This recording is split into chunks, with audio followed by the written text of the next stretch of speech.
Kalau dia meninggal, dia tetap sini. Mujizatnya dua. Satu, sembuh sempurna 100%. Yang satunya lagi adalah meninggal. Saya bilang, saya minta meninggal cepat aja kalau memangnya harus dia meninggal. Karena dia menderita sekali, kasihan. Jadi saya bilang begitu sama Tuhan. Dan Tuhan jawab saya. Itu tanda yang terakhir yang saya minta. Jadi mungkin kalau ke Singkawang, mungkin saya bisa, mungkin bukan menetap ya untuk ibu asrama, bukan begitu, mungkin dalam 3 bulan, mungkin 2 minggu gitu saya bisa. Sementara di sini kan saya memang mengembalakan dan ini belum bisa ditinggal dan Tuhan mau saya tetap di sini. Gitu ya, untuk menyiapkan jemaat dan orang-orang di daerah Jawa Barat ini untuk bersama-sama menghadapi nanti masa kesesakan ya. Ini masa kesesakannya udah makin jelas. Mungkin saya akan pengen, cita-cita saya adalah ingin ada lumbung Yusuf di sini. Ya, beberapa teman itu sudah di My Home Indonesia itu sudah mempunyai lumbung Yusuf. Itu ada di Medan, ada di daerah sini juga ada, di daerah Bantaralu, kira-kira ada 30 km dari sini, itu dari Pak Bang Rahmat Manulang ya. Dia punya lumbung Yusuf juga. Nah, saya pengen juga untuk menyiapkan jemaat punya lumbung Yusuf sendiri. Siapa tahu nanti sudah tidak bisa membeli dan tidak bisa menjual, maka kami bisa menanam dan memakan hasil tanaman sendiri, gitu loh maksudnya ya. Lumbung Yusuf itu kerjanya seperti itu ya. Jadi saya masih punya banyak kerjaan dan PR untuk di sini. Saya akan bantu untuk Singkawang. Kemarin saya sudah bilang sama Pak David, saya mungkin kalau saya harus meninggalkan Hercules mungkin hanya 2 minggu, begitu dalam 3 bulan atau gimana. Itu Tuhan udah nyatakan dengan jelas pada saya. Gitu ya. Tadinya saya benar, kalau buat Tuhan itu tidak ada yang mustahil. Saya berpikir begitu karena papi saya dulu begitu juga ya, waktu mau ke Tegal itu papi minta tanda banget dan mami juga minta tanda banget. Yang terakhir itu mami itu dia sakit sekali, sakit berat. Kemudian mereka berdua berdoa sendiri-sendiri, nggak ada yang tahu. Papi saya berdoa kalau sembuh sekarang ini saya berangkat ke Tegal. Mami saya juga bilang kalau saya sembuh saat ini saya berangkat ke Tegal. Ternyata Tuhan sembuhkan. Jadi mereka berangkat ke Tegal jadi pendeta di sana untuk sekian lama ya, banyak berapa tahun, jadi 60 sampai meninggalnya tahun 86. Seperti itu ya. Dan sekarang saya ditaruh sama Tuhan di sini, di Hercules, PR buat saya di sini. Tapi saya punya tanggung jawab juga untuk Singkawang. Saya pengen kalian semua ini yang di sana di Singkawang jadi orang-orang yang mantap, jadi orang-orang yang militan di dalam Tuhan. Kalau di sepupu kita ngomongnya radikal, kita juga bilang bisa radikal ya, tapi saya lebih suka kata-kata militan di dalam Tuhan karena Tuhan kita itu luar biasa. Gitu Pak Yonatan. Dr. Becca. Ya. Murid kita Sarah itu keluhannya kakinya suka bengkak. Jadi hari Jumat dia ke rumah sakit Sulukam diperiksa ternyata beri-beri. Kekurangan B12 ya. Iya, B12. Itu sebetulnya gampang tuh ya. Tinggal minum vitamin B12 saja sudah beres ya. Iya, cuman memang sudah ada retensi air jadi cukup lama sembuhnya itu, nggak terlalu cepat. Tapi ya bisa sih, bisa sembuh, jelas itu. Berarti makanannya kurang gizi berarti itu, Pak. Kurang gizi. Iya, B12 yang enggak ada. Harus bergizi itu juga ya. Ya memang B12-nya kan nanti dikasih sama dokter berupa pil ya. Pil itu akan dikasih. Iya, iya. Ya. Oke, ya. Ya. Jadi kita akan segera mulai ini sekarang sudah dipancarkan di live stream. Dan kita berdoa, kita silakan adik-adik salah satu berdoa. Mari kita bersatu dalam doa. Bapa, kami datang kepada Engkau Tuhan. Coba lebih keras sedikit ya. Lebih keras atau lebih dekat kepada mic ya, karena suaranya kecil sekali.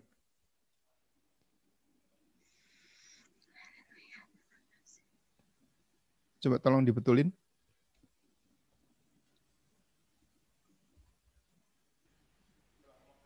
Tes, udah besar belum, Pak? Ya.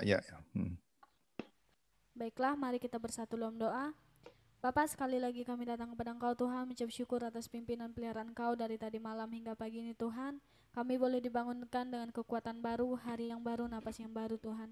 Dan sebentar lagi Tuhan kami akan mulai pelajaran kami, yang dimana Ibu Rebecca akan mengajar kami Tuhan. Bila Engkau pakai Ibu Rebecca Tuhan, Engkau urapi setiap perkataannya Tuhan, biarlah setiap perkataan yang keluar itu yang berasal daripada-Mu Bapa. Dan juga Tuhan buat anak-anak-Mu di tempat ini, biarlah boleh memahami dan mengerti, boleh kami praktekkan ke depannya Tuhan. Ya, Kami serahkan amin. semuanya ke dalam tangan-Mu, dan juga Tuhan kami menyerahkan setiap alat yang kami pakai, segala jaring internet Tuhan, Ya. biarlah Engkau lancarkan Tuhan. Tuhan kami serahkan dari pertama hingga berakhirnya ke dalam tangan-Mu, hanya di dalam nama Tuhan Yesus kami berdoa, haleluya, amin. Amin. Puji Tuhan. Kita akan teruskan pelajaran kita tentang kedatangan Yesus yang kedua kali ya. Oke ya. Mungkin pertanyaan ditayangkan dulu sekali lagi Pak David. Sebentar ya. Ya. Sebentar yang mana ini? Yang Yang 70 minggu itu, 70 kali 7. Itu dalam yang hari ini ada di situ atau yang dulu? Hari ini saya udah kirim lagi ulang supaya lebih. Oh, oke. Ya. Sebentar ya, saya tunjukkan aja. Nanti kalau enggak cocok, kasih tahu ya. Oke. Sebentar ini share. Sebentar itu. Ya. Yang 70 kali 7 satunya. Bukan yang ini. Bukan yang ini. Ya. Sebentar, yang mana? Ini bukan yang ini. Dan satu lagi, ya ini. Ya, Oke. Ya, kita ulang ya. Kita ulang. Kitab Danielnya kita buka lagi pasal yang ke-9. Kemudian kita lihat 70 kali 7 masa. Catat ya adik-adik semua ya, catat. Iya, Pak. Ya, jadi kita ulangi sedikit karena itu udah 2 minggu. Barangkali lupa ya, ayat 24. 70 kali 7 masa telah ditetapkan atas bangsamu dan atas kotamu yang kudus. Jadi ini 70 kali 7 masa ini adalah untuk orang Israel. Catatan untuk orang Israel, bukan untuk gereja. Gereja beda ya. Karena dibilang sama Daniel, untuk bangsamu 70 kali 7 masa. Oke ya. Jadi setelah itu 70 kali 7 masa telah ditetapkan ke atas bangsamu dan atas kotamu yang kudus untuk melenyapkan kefasikan, untuk mengakhiri dosa, untuk menghapuskan kesalahan, untuk mendatangkan keadilan yang kekal, dan untuk menggenapkan penglihatan nabi, dan untuk mengurapi yang maha kudus. Jadi maksudnya nanti bangsa Israel setelah 70 kali 7 masa, dia akan mengalami ketenangan, masuk surga istilahnya, masa tenang, masuk firdaus lah istilahnya. Tidak ada dosa, tidak ada yang tidak adil, dan seterusnya. Nah ini orang Israel juga baca ini ya, mereka nunggu-nunggu seperti ini. Nah, jadi saya agak cepat di sini ya. 25, ketahuilah dan pahamilah dari saat firman itu keluar, bahwa Yerusalem akan dipulihkan dan dibangun kembali sampai pada kedatangan seorang yang diurapi, seorang raja, ada 7 kali 7 masa. Nah, 7 kali 7 masa itu adalah untuk membangun Yerusalem. Dari mana kita tahu sudah lewat, jadi kita ngerti banget ya. Nanti kamu nggak usah nyatet tahunnya, udah pusing lah ya tahun-tahunnya. Pokoknya 7 kali 7 itu sudah lewat. 49 tahun lamanya itu Yerusalem dibangun kembali. Itu 49 tahun ya. Kemudian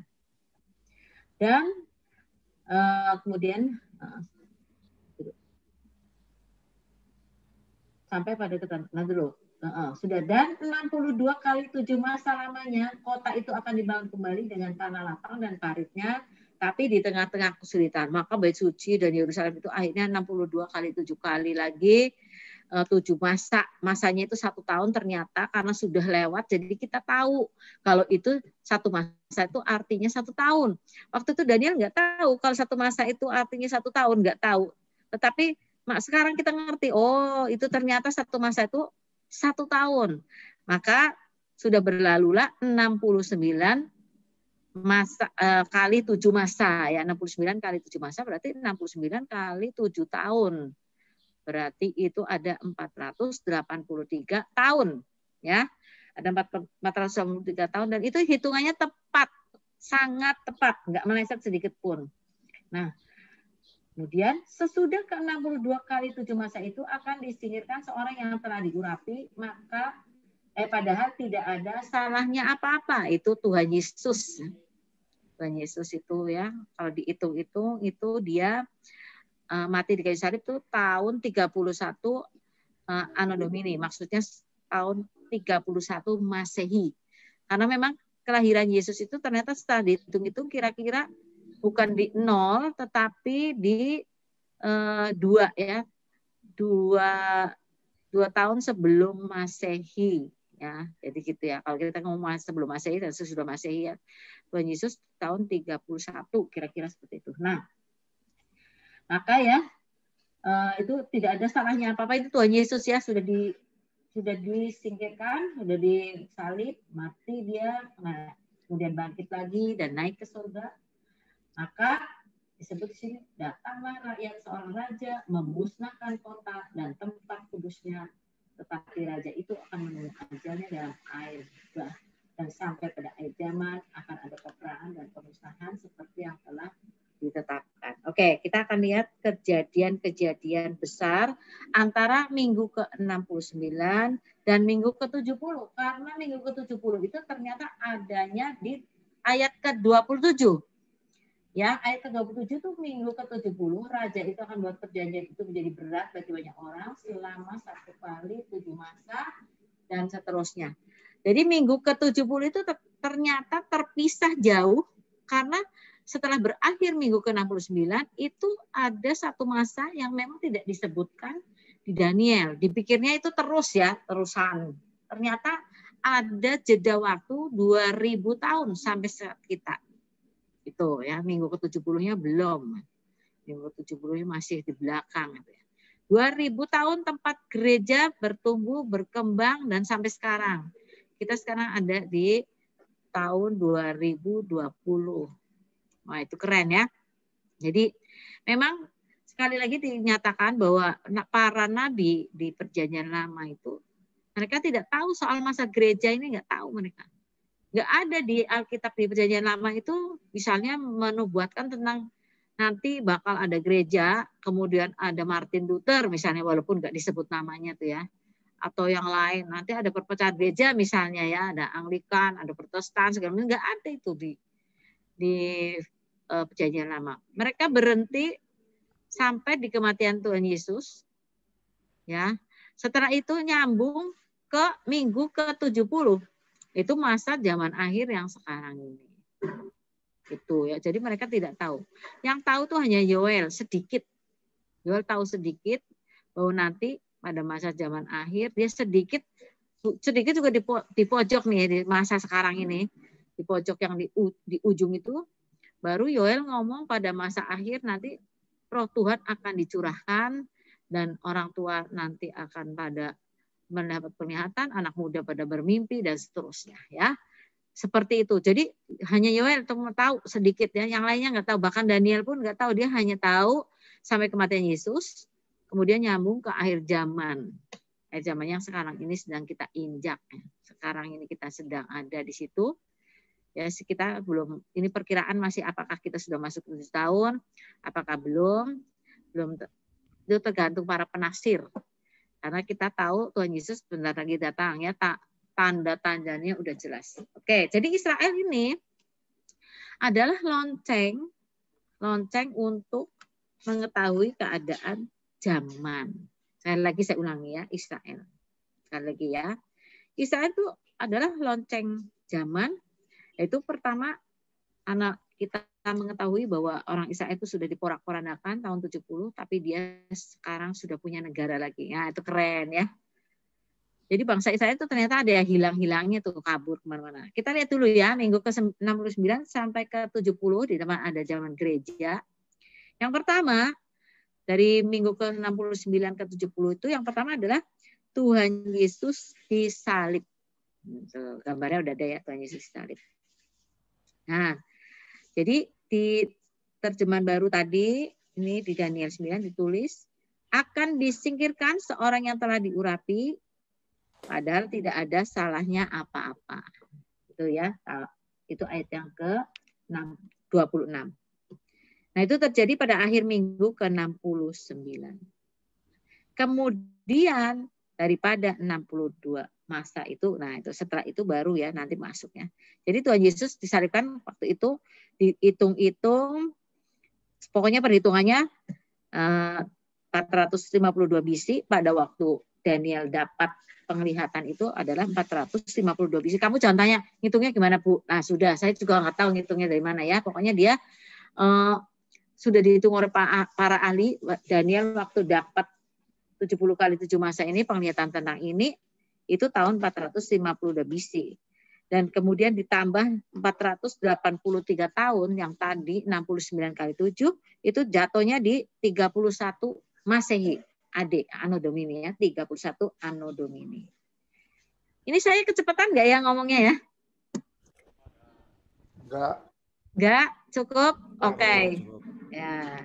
Sekarang ya, yang kedua yang terjadi, yang tadi yang pertama adalah, ulangi ya, kejadian besar antara minggu ke-69 dan ke-70. Yang pertama, Tuhan Yesus Kristus disalibkan. Yang kedua, dibilangnya begini, bangsa seorang raja yang datang itu akan membinasakan negeri dan tempat suci itu. Ayat 26. Nah, itu terjadi antara minggu ke-69 dan ke-70. Minggu ke-70-nya baru disebut di ayat 27. Jadi akan ada perang antara Israel dengan raja mendatang itu. Kemudian Israel kalah total. Dibilangnya tadi ada datanglah rakyat seorang raja memusnahkan kota dan tempat kudus itu. Ini bukan yang zaman terakhir ini, zaman kita sekarang, tapi sudah waktu itu berlaku. Terjadinya waktu itu orang Israel itu dihancurkan sama sekali, itu Yerusalem itu tahun 70 Anno Domini. 70 Masehi ya. 70 Masehi. Kalau kita tahun berapa Masehinya sekarang nih? Kita 2020. Oke ya, jadi biar nggak bingung ya. tahun 70 itu hancurlah Israel ya. Jadi daerah itu dimusnahkan. Dibilang di Alkitab seperti itu, Daniel dikasih tahu memusnahkan kota dan tempat kudus itu. Itu terjadi tahun 70. Kalau nanti di akhir zaman, sebelum Israel musnah, Tuhan Yesus turun. Wah, keren tuh ya. Nanti di akhir zaman nih, nanti ada bangsa-bangsa yang akan berperang melawan Israel dan mau menghancurkan Israel, akan memusnahkan Israel. Tetapi sebelum dia musnah sama sekali, Tuhan Yesus menolong orang Israel. Keren itu ya. Nanti kita baca juga ya. Bahwa kakinya akan menjejak di Bukit Zaitun dan seterusnya, kita akan baca. Tapi sekarang ke sini dulu ya. Jadi kalau tahun 70 itu benar-benar dimusnahkan. Nah, itu juga dinubuatkan oleh Tuhan Yesus di Lukas 19 ayat 41 sampai 44. Mungkin ada yang mau membacakan Lukas 19 ayat 41 sampai 44.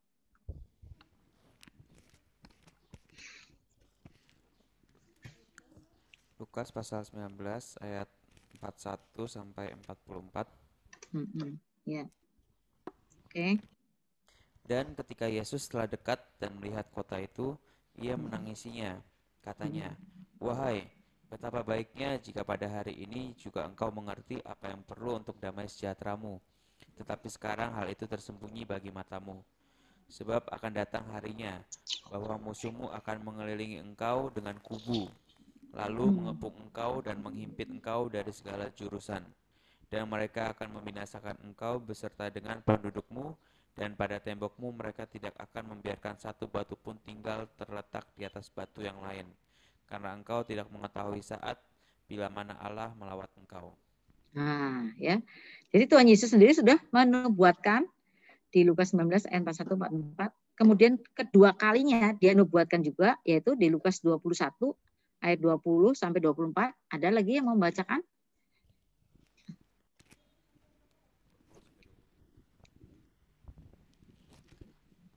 Lukas pasal 21 ayat 20 sampai 24 tentang runtuhnya Yerusalem. Apabila kamu melihat Yerusalem dikepung oleh tentara-tentara, ketahuilah bahwa keruntuhannya sudah dekat. Pada waktu itu, orang-orang yang berada di Yudea harus melarikan diri ke pegunungan. Dan orang-orang yang berada di dalam kota harus mengungsi, dan orang-orang yang berada di pedusunan jangan masuk lagi ke dalam kota. Sebab itulah masa pembalasan di mana akan genap semua yang ada tertulis. Celakalah ibu-ibu yang sedang hamil atau yang menyusukan bayi pada masa itu, sebab akan datang kesesakan yang dahsyat atas seluruh negeri dan murka atas bangsa ini. Dan mereka akan tewas oleh mata pedang dan dibawa sebagai tawanan ke segala bangsa, dan Yerusalem akan diinjak-injak oleh bangsa-bangsa yang tidak mengenal Allah sampai genaplah zaman bangsa-bangsa itu. Nah, jadi Yesus sudah menubuatkan bahwa nanti Yerusalem, kemudian tempat kudus itu akan diinjak-injak bangsa-bangsa. Itu sudah berlalu ya, kita udah tahu tuh ya, itu bukan akhir zaman ya. Bukan akhir zaman ya. Itu Tuhan Yesus menubuatkan tentang kehancuran Israel dan Yerusalem itu pada tahun 70 Masehi. Nah, Tuhan Yesus sudah ngomong. Nah, sekarang kita bandingkan dengan nanti akhir zaman gimana ya. Kita lihat di Wahyu 11 ayat 1 sampai 2, coba dibaca. Wahyu 11 ayat 1 sampai 2. Wahyu 11 ayat 1 sampai 2. Dua saksi Allah. Kemudian diberikanlah kepadaku sebatang buluh seperti tongkat pengukur rupanya, dengan kata-kata yang berikut: bangunlah dan ukurlah bait suci Allah dan mesbah dan mereka yang beribadah di dalamnya. Tetapi kecualikan pelataran bait suci yang di sebelah luar. Janganlah engkau mengukurnya, karena ia telah diberikan kepada bangsa-bangsa lain, dan mereka akan menginjak-injak kota suci 42 bulan lamanya. Nah, jadi ternyata nanti bait suci itu tidak hancur sama sekali. Kalau tahun 70 tuh bait suci hancur sama sekali. Kalau di akhir zaman ini bait sucinya ini, bait Allahnya ini tidak diserahkan pada orang kafir, cuman halamannya aja. Orang kafirnya itu, orang yang menginjak-injak itu cuman di halaman aja ya. Jadi nggak bisa masuk dia ke ruang kudus, ke ruang Maha Kudus. Dosen ada yang mengajarkan ya ruang kudus, ruang Maha Kudus segala macam. Udah ada ya yang mengajar ya? Ada, Bu. Tahu ya? Ada. Nah, jadi kalau saya ngomong begini kan enak ya. Jadi kalau misalnya akhir zaman itu nggak dihancurkan itu bait sucinya, itu cuma diinjak-injak aja sampai di pelataran. Nah, jadi beda seperti yang Daniel lihat ini ya. Jadi jelas bahwa yang Daniel lihat pasal 26 itu terjadi pemusnahannya tahun 70 Anno Domini. Nah, sekarang kita lihat lagi. Nah, ada peperangannya, coba nanti ayat 26 ya. Tetapi raja itu akan menemui ajalnya dalam air bah. Sebetulnya ini terjemahannya kurang pas karena terjemahannya kudunya dari, kalau saya baca bahasa Inggrisnya, the end will come like a flood. Maksudnya nanti akhirnya seperti air bah gitu loh. Bukan raja itu akan menemui ajalnya dalam air bah, bukan, tapi akhirnya nanti seperti air bah. Nah, air bahnya gimana? Nah, kalau di terjemahan lama itu lebih bagus. Terjemahan lama disebutnya kesudahannya akan dengan air bah yang meliputi. Wah, walaupun kuno, tapi terjemahannya lebih benar nih ya. Kesudahannya akan dengan air bah yang meliputi. Terjemahan lama Alkitab kita. Kesudahannya siapa? Ya kesudahannya orang Israel. Diliputi air bah, dihanyutkan air bah. Maka sejak tahun 70 itu, 70 Masehi, Israel disebar oleh Roma ke seluruh bumi. Jadi Israel tuh, orang Israel, orang Yahudi itu tersebar kemana-mana ya. Mereka ada di Eropa yang banyak. Kemudian mereka pindah. Eropa tuh ada yang ke Jerman, ada yang Inggris ya. Terus mereka itu pertamanya jadi orang warga negara kelas 2, namanya buangan, nggak bisa masuk lagi ke negaranya. Kalau kita kan pergi kemana-mana pengen pulang ke Indonesia ya. Karena Indonesia itu tanah air kita tercinta. Saya suka jalan-jalan ke luar negeri, saya suka. Tapi saya pengen pulang ke Indonesia. Sebab Indonesia itu iklimnya enak ya. Saya masih ingat saya di Inggris, kena musim dingin, bulan Februari. Mimisen saya juga ya. Maka harus di sana pakai baju tebal-tebal nih kayak Pak David itu di Amerika juga ada musim dinginnya ya. Jadi ada musim di mana lihat salju melulu kedinginan. Terus ada musim panas, panasnya kebangetan. Ya di Australia itu kalau musim panas bisa 44 derajat. Itu keponakan saya tinggal di sana, wah kalau udah musim panas, waduh, susah ya. Nah yang paling enak di Indonesia musimnya kemarau sama hujan aja, santai ya. Di musim kemarau mau ngelayap bisa, musim hujan mau ngelayap bisa juga, santai kita tuh orang Indonesia ya, luar biasa. Nah sekarang orang Israel juga pengen ke rumahnya sendiri, sebab mereka itu kalau untuk tanah di Israel tuh mereka sudah yakin itu dibagi-bagi oleh Tuhan, diberi oleh Tuhan. Jadi mereka mempertahankan tanah pusaka mereka. Mereka tidak mau dibagi-bagi ya.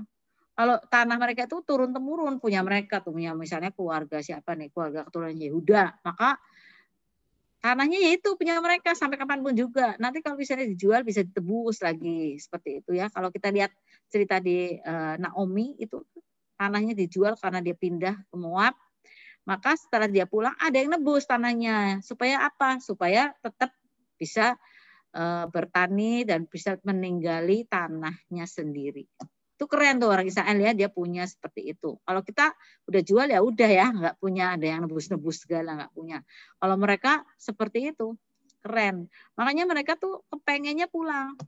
Dan mereka berpegang teguh pada firman Tuhan bahwa celakalah orang yang membagi-bagikan tanah Israel. Oh, sampai sekarang tuh ya. Jadi kalau ada yang negara yang ingin membagi-bagi tanah Israel bahaya itu. Karena firman Tuhan sudah ngomong celaka. Nah, seperti itu. Nah, kemudian kita melihat lagi dibilangnya tadi the end will come like a flood, maka orang Israel disebar oleh Roma ke seluruh bumi. Mereka dari Inggris mereka pindah juga ke Amerika. Nah, di Inggris itu mereka bikin suatu persekutuan, perkumpulan orang Yahudi. Orang Yahudi itu pintar-pintar ya. Mereka itu bisa ahli bangunan. Mereka tuh arsitekturnya luar biasa, ahli bangunan. Bayangin zaman dulu aja itu mereka sudah bikin Menara Babel. Wah, itu tahun berapa sih? Menara Babel itu keren banget ya, setelah Nuh ya. Itu baru tahun 1000 sekian itu dia sudah bikin Menara Babel, arsitekturnya bagus sekali. Mereka bikin bait suci juga bagus ya. Bait suci Salomo itu bagus sekali, belum ada yang menandingi. Zaman itu keren. Borobudur kan baru tahun berapa nih? Tahun 600 di Indonesia. Orang Israel udah 2000, 3000 tahun sebelum Masehi itu sudah punya arsitektur. Maka orang Israel yang pintar-pintar itu bikin satu perkumpulan namanya Freemason. Nah, Freemason. Kemudian dari Freemason itu mereka pergi ke Amerika. Nah, ini Amerika ke bawah nih, Freemason. Mereka terus pergi ke Amerika. Mereka bikin organisasi lagi di sana. Dia menguasai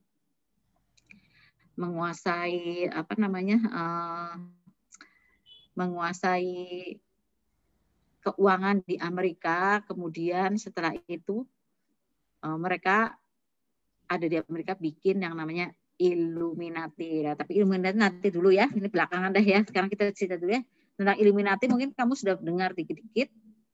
Nah, sekarang kita lihat sambungannya dulu ya. Nanti kita nyebut soal Illuminati, nanti ada ceritanya sendiri.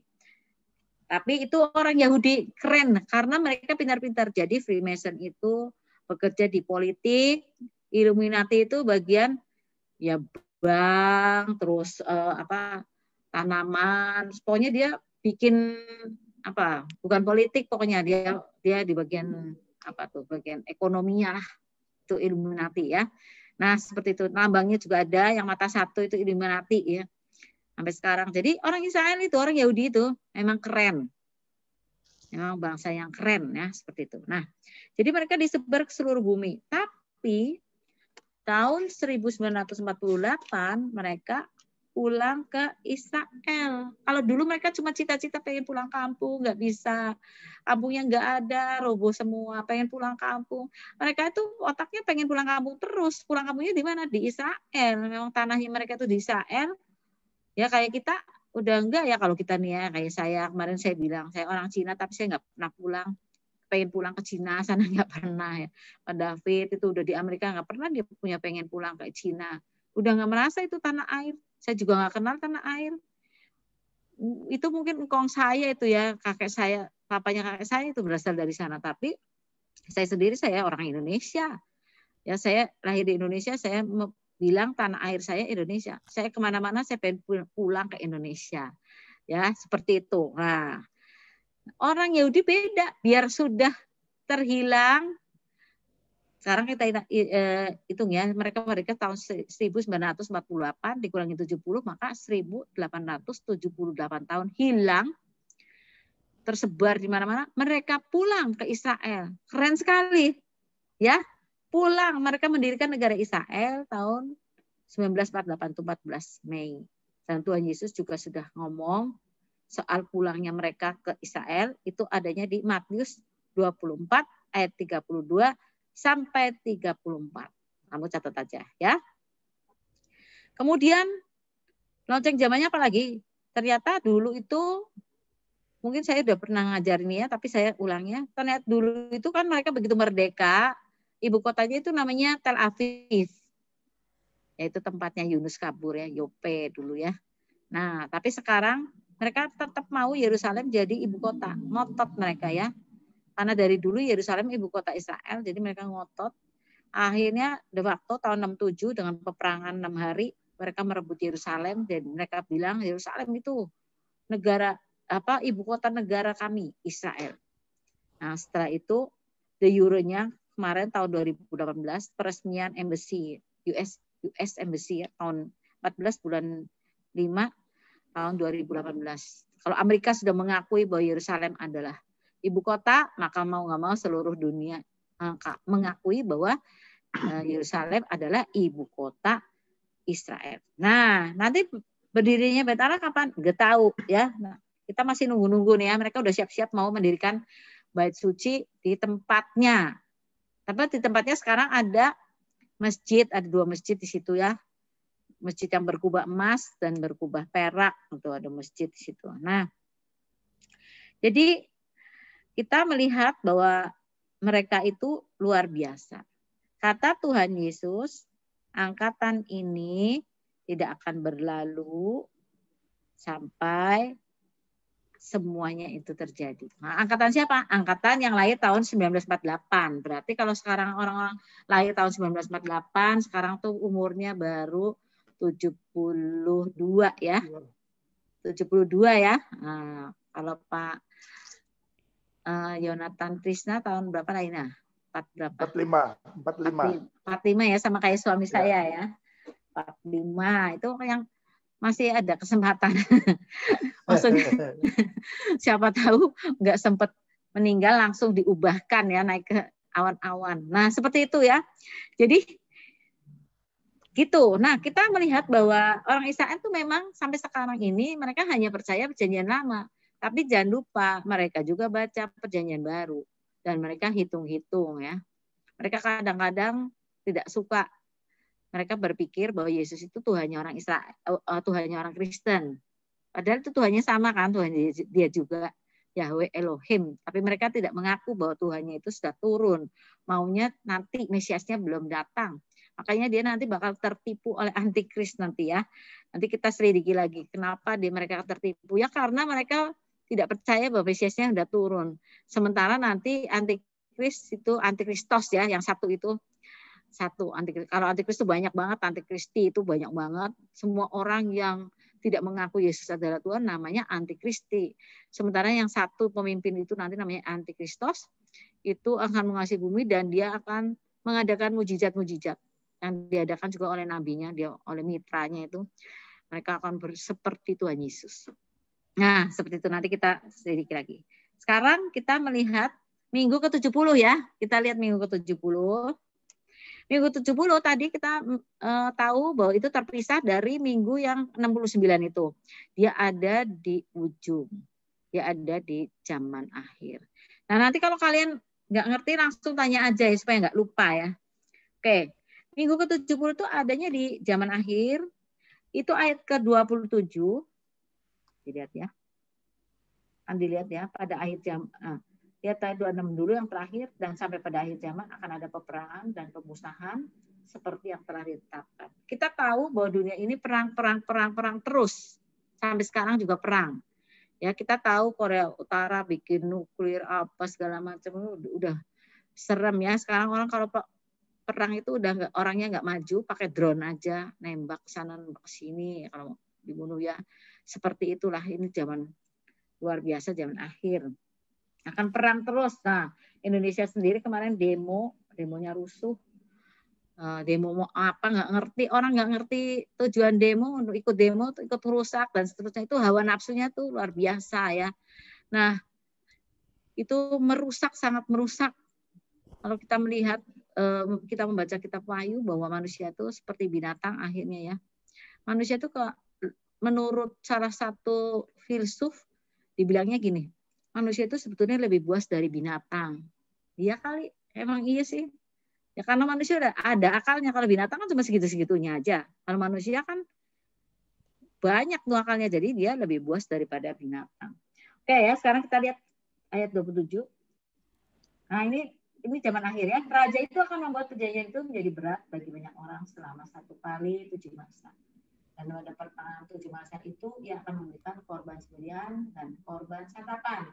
Dan di atas sayap kekejian akan datang yang membinasakan sampai pemusnahan yang telah ditetapkan menimpa yang membinasakan itu. Dan yang membinasakan itu. Oke ya. Nah, dahulu daripada kesedihan itu ayat 26. Jadi sampai pada akhir zaman, until the end akan ada perang terus sampai akhir zaman, dan pemusnahan, kerusakannya tidak bisa diperbaiki. Itu Tuhan Yesus juga sudah ngomong di Matius pasal 24 ayat 6 sampai 7. Ya, pemusnahan ini disebut 2 kali di ayat 26 dan di 27. Kemudian di ayat 27 dijelaskan dengan jelas akan terjadi setelah minggu ke-69, dalam minggu ke-70. Oke ya. Nah, ada disebut di ayat ke-27 ada korban sembelihan dan korban santapan.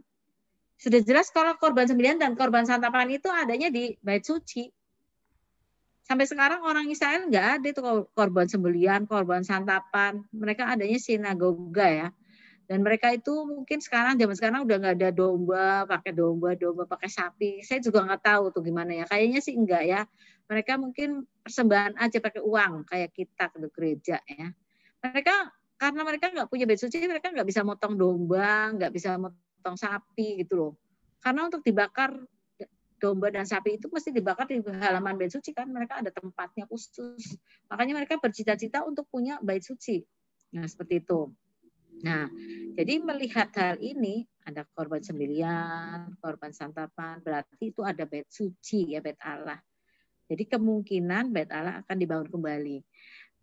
Mungkin ada Bait Allah ketiga. Saya bilang mungkin kenapa? Karena ada penafsir akhir zaman yang bilang itu enggak ada Bait Suci yang ketiga itu. Tapi saya waktu ke Israel, saya lihat juga maket dari perencana orang Israel mau bikin Bait Suci yang ketiga. Waktu itu saya pergi tahun 2004 ya, dan itu bagus tuh Bait Sucinya, modern banget, ada eskalatornya, ada liftnya gitu. Saya ngeliatnya di mana tuh, nggak tahu Pak David atau Yonatan tahu nggak terus di mana, saya juga lupa di kota apa, pokoknya ada maketnya bikin Bait Suci ketiga modelnya kayak gini gitu. Tapi yang jelas mereka sudah bikin alat-alat yang untuk di ruang kudus ya, di ruang kudus, bukan di Maha Kudus. Maha Kudus harusnya ditempati oleh tabut perjanjian. Nah, sampai sekarang tabut perjanjian nggak jelas. Ada yang ngomong sudah ditemukan, ada yang ngomong belum. Katanya sudah ketemu juga. Nah, mereka juga sudah bikin kandil ya, apa namanya, menorah ya namanya, kandil itu Kakidian, yang ya kakidian itu ya. Itu mereka bikinnya dari sepotong emas. Itu nggak boleh sambungan loh. Bikin segitu gedenya nggak boleh sambungan, sepotong emasnya itu benar-benar ya. Nggak boleh disambung, dilas-las gitu nggak boleh, pakai potong gitu. Wah, besar sekali tuh, hebat sih emas ya. Zaman dulu Salomo juga Bait Sucinya pakai emas semua. Nah, itu misalnya kakidian, kemudian mezbah dan tempat roti segala macam mereka sudah siapkan, batu-batunya saya dengar batu-batunya mereka sudah siapkan. Orang Israel tuh orang yang keren, mereka itu gunung-gunungnya itu hebat. Nah, kalau kita bangun rumah pakai bata, kita pakai tanah liat, mungkin pakai bata segala macam. Nah, nanti kalau orang Israel nggak gitu. Dia mereka motong gunung ya, gunungnya nanti dipotong, gunungnya itu bagus batunya ya. Jadi mereka mau potongan ukuran berapa nih? 60 kali 60 misalnya ya. Atau 30 kali 40. Mereka potong dari gunung, mereka rapi potongnya, tinggal dipasang di bangunan itu dipasang begitu. Dan itu saya terkesan sekali sama bangunan di Israel tuh, ya. Kalau musim dingin, jadi anget nyender ke batunya itu. Tapi kalau musim panas, jadi dingin nyender ke batunya itu. Asik sekali itu ya. Memang negara yang diberkati, orang Israel itu diberkati banget sama Tuhan, dijimat Tuhan. Dan itu bukti dari perjanjian Tuhan bahwa Tuhan tuh kalau berjanji itu pasti terjadi. Keren ya. Nah, jadi itu pasti menurut saya sih dibangun lagi ya. Menurut saya ya, nggak tahu penafsiran lainnya ada yang bilang tidak dibangun kembali. Karena bait suci itu di zaman Tuhan Yesus, yang Tuhan Yesus sering masukin bait sucinya itu sudah nggak ada lagi sejak tahun 70, dihancurkan oleh Romawi itu tahun 70. Sampai sekarang belum ada lagi. Belum ada ya. Nah, jadi karena ada kerusakan dan pemusnahan itu disebut di sini, berarti itu akan ada aniaya besar oleh antikristos itu tadi. Itu disebut juga di Matius 24 ayat 21 dan Daniel 12 ayat 1. Kemudian kita lihat perjanjian ya. Perjanjian itu disebut begini, dan raja itu akan membuat perjanjian menjadi berat bagi banyak orang selama 1 kali 7 masa, berarti 7 tahun.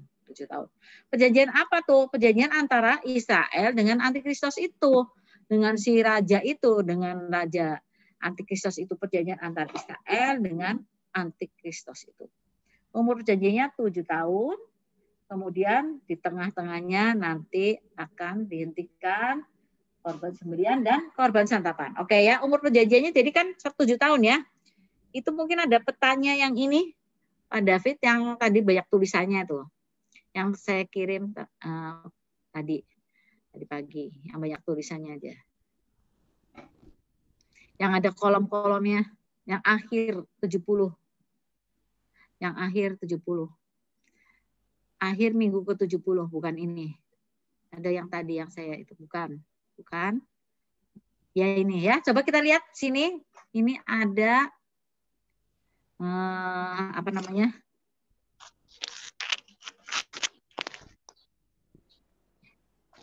Sebentar ya, saya matiin ini dulu. Apakah ini minggu terakhir 70 minggu Daniel? Iya, iya.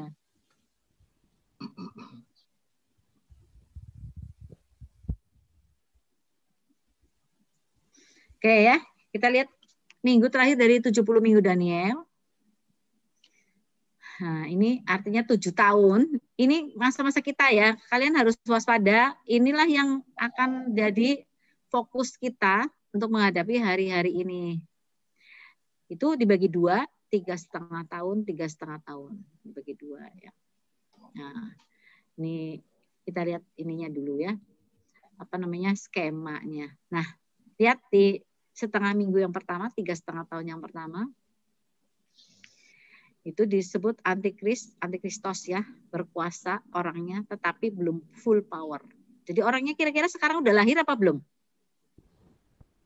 Mungkin udah, Bu. Iya, sangat. Udah dewasa, dia udah besar ya. Cuman belum terkenal aja nih, bentar lagi nih terkenal. Antikris berkuasa tapi belum full power, nih 3,5 tahun. Nah, disebut juga, antikris ini disebut pelacur atau gereja yang palsu, the false church, masih ada. Itu di Wahyu 17 ayat 3-7. Jadi gereja juga ada yang palsu ya. Karena dia disebut pelacur gimana? Kalau disebut pelacur untuk perjanjian lama atau di Alkitab disebut pelacur, Tuhan menyebut gerejanya itu pelacur, itu maksudnya apa? Kira-kira maksudnya apa? Menyembah berhala. Nah, dia tidak menyembah hanya Tuhan, tetapi dia menyembah berhala, menyembah yang lain-lain, pokoknya ya, entah menyembah politik, pokoknya semua yang dia kasih lebih tinggi daripada Tuhan, itu berarti sembahan itu namanya berhala.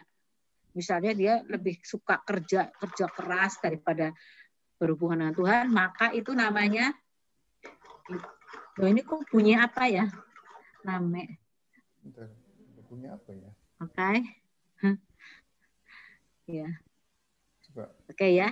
Mungkin ada yang rame nih. Iya. Oke. Ya. Tapi ya. Pak Jo, Bu. Aja. Oke. Ya. Sekarang kita lihat lagi tadi ya di skemanya, balik lagi ya. Tadi yang skemanya Pak David. Oke. Jadi pelacur itu pokoknya tadi saya bilang Pak, berhala. Berhala itu bukan selalu berupa patung, jangan salah ya.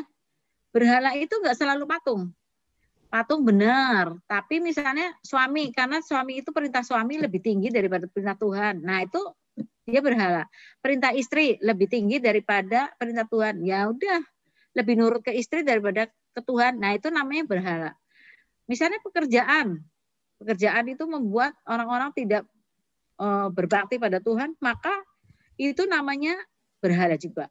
Mobil, ada orang yang lebih sayang ke mobilnya daripada ke Tuhan. Pagi-pagi udah ribut mobil daripada Tuhan. Nah itu namanya berhala juga. Misalnya anak, ada anaknya sayang sekali, kayak saya ini di sini ngurusin banyak orang petobat baru dari Muslim ya. Dan itu ada orang yang akhirnya ikut sudah lama, anaknya menikah dengan sana tetangga, kemudian anaknya menyuruh ibunya jangan ke gereja lagi. Ibunya nurut. Nah itu namanya berhala. Saya besuki segala macam tetap aja dia mau, supaya karena anaknya yang membiayai hidup dia. Biasanya orang-orang tuh uang itu loh, mereka ribut uang, makanya mereka mending dibiayai daripada ikut Tuhan Yesus. Jadi uang kalau itu lebih kita cintai daripada Tuhan Yesus juga namanya berhala, itu namanya pelacur ya. Tuhan bilang pelacur. Jadi masih ada dia di Wahyu 17 ayat 3 sampai 7. Kemudian the true church, gereja yang benar masih di dunia, dianiaya oleh pelacur. Jadi gereja yang benar tuh dianiaya oleh si pelacur. Kita sekarang ini gereja yang benar sering ada aniaya ya. Kemarin juga ada gereja yang ditutup, ada gereja yang dibakar, itu sudah biasa. Memang di Indonesia juga ada banyak organisasi yang ingin mengurus, mau ngomong ke Pak Jokowi lah segala macam. Ini gimana nih gereja kok banyak di apa segala macam. Tapi kita sebetulnya kalau melihat ini sudah dinubuatkan di Alkitab, maka kita gini aja lah, biasa welah gitu loh, kalau katanya orang Sunda ya, biasa welah, biasa aja lah, karena memang kita dianiaya bukan hanya oleh sepupu tetapi oleh gereja yang tadi disebut pelacur. Ada gereja besar yang menindas gereja kecil. Makanya doanya Tuhan Yesus itu bilang, biarlah mereka menjadi satu seperti aku dan engkau jadi satu. Itu belum terkabul, ya. Saya nggak suka lagu ini tuh. Lagu apa tuh? Kayaknya saya pernah tanyain ke kalian juga ya. Lagu bilangnya, sebelum kami pergi memberitakan Injil-Mu, jadikan kami satu lebih dulu. Ya kan, gimana sih? Jadikan kami satu, gitu kan? Loh yang jadiin satu itu siapa? Emangnya Tuhan. Yang jadiin satu itu gereja. Kalau Tuhan itu dia bilang, hendaklah kamu menjadi satu seperti aku dan Bapa satu adanya. Kalau kita nggak jadi satu di bumi ini, gereja-gereja nggak berantem, kita nggak jadi satu, kemudian kita bisa nyalain Tuhan. Ya Tuhan kan kerjanya Tuhan kan itu. Tuhan kan bilang suruh menjadikan satu. Kenapa Tuhan tidak jadikan gereja itu satu? Malah sekarang jadi banyak aliran, saling berantem lagi, sampai sekarang juga masih beranteman. Nah seperti itu, kita nyalain Tuhan. Jangan salah, yang Yohanes 17 katakan, doa Tuhan Yesus itu adalah Tuhan bilang, hendaklah kalian menjadi satu seperti aku dan Bapa jadi satu. Jadi itu usaha manusia, usaha gereja jadi satu ya. Gimana jadi satu? Ya harus saling menerima, harusnya gitu. Oke ya. Itu kemudian di sini setengah minggu itu lagi ada apa? Ada 2 saksi. untuk orang-orang Yahudi dan semua yang mau mendengar. Nah, tapi ini mungkin juga di setengah minggu yang kedua ya. Ini masih namanya juga nubuatan, wahyu. Maka ini mungkin di sini di setengah minggu yang ini, 3,5 tahun yang ini, bisa juga 3,5 tahun yang kedua. Ini yang saksi itu ya. Kemudian kita melihat orang Yahudi ditipu oleh antikris. Nah itu sudah tahu. Nanti walaupun udah orang kita udah tahu, orang Yahudi tetap aja ketipu. Gitu ya. Nah, oke, sekarang kita lihat di tengahnya ini ada, saya tulis itu kedatangan Yesus yang pertama, kedatangan Yesus kedua, tapi yang pertama. Jadi yang pertama itu adalah parousia atau presence atau rapture. Ini udah heboh sekali rapture untuk orang. Kemarin ada anak kecil yang mendapat pesan dari Tuhan bahwa sebelum disuntik vaksin, katanya ya, sebelum disuntik vaksin udah diangkat nih, ada rapture. Sebelum vaksin, berhubungan dengan vaksin, berarti deket dong, vaksin berarti ini ya, vaksin COVID ini, ada rapture. Nah, kamu punya waktu cuma sedikit tuh untuk menginjil, untuk bawa jiwa, makanya jangan males ya, untuk hidup kudus, itu waktunya cuma sedikit, jangan disia-siakan. Kalau kamu sia-siakan waktu ini, wah nanti bisa terlambat, bisa kacau hidup kalian tuh, bahkan tidak dapat upah yang seharusnya, bahkan bisa keblinger, ketipu juga sama antikris, siapa tahu ya. Firman Tuhan bilang, ada banyak orang kudus akan murtad. Wah, itu serem. Kemarin saya bilang sama Linda, Neng, kalau kamu meninggal sekarang itu anugerah buat kamu, karena kamu nggak masuk masa kesesakan. Kita yang meninggal masa saat ini itu senang sekali. Udah pasti kita ikut Tuhan Yesus. Sementara yang hidup itu siapa tahu masuk ke zaman kesesakan, ketipu lagi sama antikris, bisa murtad lagi. Harus berjaga-jaga terus. Saya bilang gitu. Ya, berbahagialah orang yang mati di dalam Tuhan pada saat ini, dari sekarang ini. Nah, itu seperti itu firman Tuhan itu benar ya. Saya juga ingat Ratna itu yang di penjara bersama dengan saya. Saya ngajar ini, dia bilang gini, Tante, saya nggak mau masuk ke masa kesesakan dah. Saya mau mati duluan aja. Ternyata benar dia mati duluan. Wah, seru itu. Dia sudah mati 10 tahun yang lalu, udah meninggal 10 tahun yang lalu ya. Dia ngomong seperti itu. Saya nggak mau masa kesesakan, nanti barangkali saya murtad. Tapi apa boleh buat ya, kalau kita masuk ke masa kesesakan, kalau kita masuk ke masa yang tidak enak ini, ya kita harus bertahan, kita harus jaga-jaga seperti itu. Oke ya. Nah karena ini udah jam 9, yang ini minggu depan kita sambung. Ada pertanyaan? Ini masih panjang ya untuk yang ini Pak David, saya pesan untuk minggu depan, yang ini nanti kita tayangkan lagi, diterangkan seterusnya ya. Kita hari ini belajar 3,5 tahun yang pertama dulu, oke? Ya, ada pertanyaan? Sudah pusing belum? Minta dikirimin gambaran tadi Bu, yang minggu terakhir tadi. Oke, nanti saya kirim ya, supaya kalian bisa belajar ya. Nanti kita lebih gampang lagi ya. Ada pertanyaan? Nggak ada pertanyaan itu, ngerti apa justru nggak ngerti itu, saking pumetnya. Gimana? Pusing nggak ada adik-adik? Boleh tanya. Mau bertanya pun pusing Pak, nggak tahu yang mau. Iya betul. Ngerti, saya ngerti banget. Karena pelajaran ini sulit, benar ya. Makanya saya pelan-pelan ya, sepotong-sepotong aja ya. Bersambung juga nggak apa-apa. Kita punya banyak waktu, masih ada waktu. Tapi yang penting saya ingatkan, kalian berjaga-jaga dan tetap teguh dalam Tuhan. Sebentar lagi dia datang. Jangan sampai kalian ketinggalan. Jangan sampai kalian ketipu sama antikristus itu. Oke? Ya? Iya, Bu. Oke. Betul, Bu. Terima kasih atas pengajaran ini. Karena ya kita ini betul-betul harus berjaga-jaga. Karena kan Tuhan juga bekerja keras ya. Dia tahu waktunya, waktu di dunia ini Tuhan Yesus kan cuma 3,5 tahun. Jadi setiap saat itu dia bilang, aku harus ada di dalam bisnis Bapakku. Bisnis Bapakku itu apa?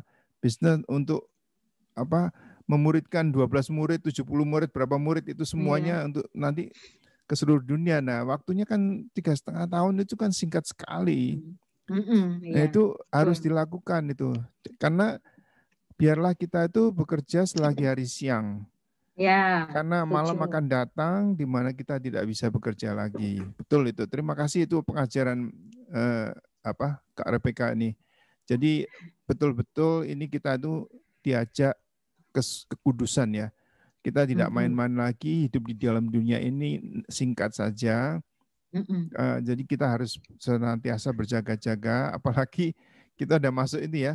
Jadi kan tadi kan dikatakan generasi yang melihat pokok ara itu bertunas, itu tidak akan habis, artinya generasi itu tidak akan mati sebelum semuanya yang terjadi. Nah, generasi yang melihat pokok bertunas, pokok ara bertunas, pokok ara itu Israel.